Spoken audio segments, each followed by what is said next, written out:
not watered down. It is no doubt that this faith is in action. Whenever you meet up against it, you will see, and this faith will manifest itself. It is the type of faith that when you get up in it in the morning, all of hell begins to tremble because it knows that something is about to happen.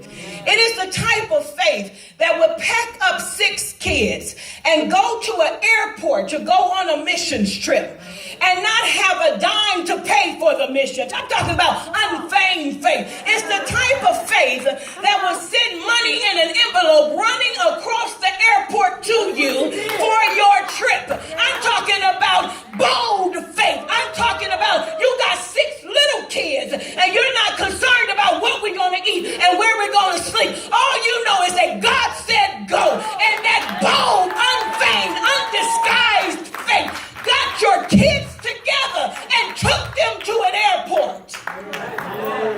Bold faith. It is the type of faith that stands up in the face of every devil that it faces. It is a generational faith. It's a faith that is passed down. It is a faith not that is taught, but it's caught. That means that those that come behind her, you got to catch it. It is imparted to you by her demonstrations, but you got to walk in it for yourself. It is the type of faith that when you are in another country and your son is almost near the death door, that faith stands up flat-footed in the face of the devil and tells the devil, you got to take your hands off of my child. And that child is alive today because of unfeigned, bold, unashamed, and undisguised faith. It's not a poo-poo faith, prophetess. It's not that faith that runs and hides. You see, people might have had a problem because Bishop didn't pat him on the back and, smile every time. If you had the type of faith that had to stare a devil down, you wouldn't be smiling either. You don't have time for all of that because you got some devils to defeat. You're creating a legacy for the next generation and the generations to follow. You don't have time. You're working on something. It's the type of faith that gets your kids up in the middle of the night. Get down here, get down here, get down here to this room, get down here. There's a devil in this house, and we're going to find out where it is. Unfeigned and bold. See, some of y'all be talking about, my kids need their sleep. They got New Year tests and KAO tests in the morning, and they need to go to sleep. But this faith is bold. Don't care about sleep, nor doesn't care about a state test. Get down. The devil loose. I'm talking about a legacy now. A bold faith. A faith that walks into any place and understands, and if it smells a demon, if it smells a devil, do you see why I don't have time to say hello to you this morning? It's a devil out to destroy you. I remember being on a platform with her, being on she was preaching, and I was preaching on the same schedule, yeah. Woo! Because I felt this, Pastor Shells. I was looking at this.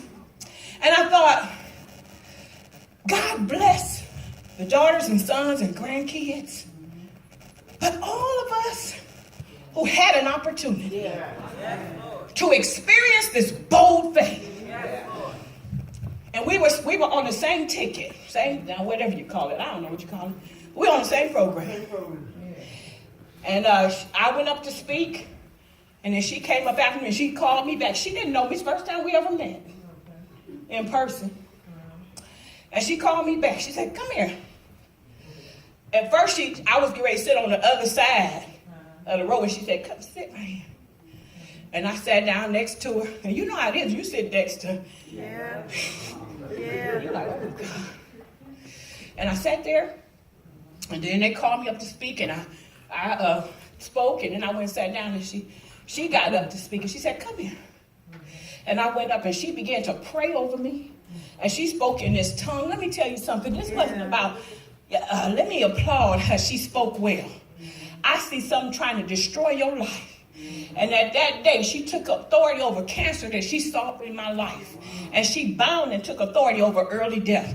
Now, let me ask you a question. Would you rather she come in and hug you, or you rather she identify a devil that's about to take you out?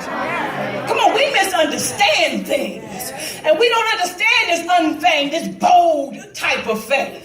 It is the type of faith that even though your child is crying because they want to go to one particular college and ain't talking to you because they want to go someplace else, this bold, undaunted, I don't care what you're saying, faith says, I see your destiny. I see your purpose. I see your path. And I see God's plan. And this is where you're going to go. I don't care what you say.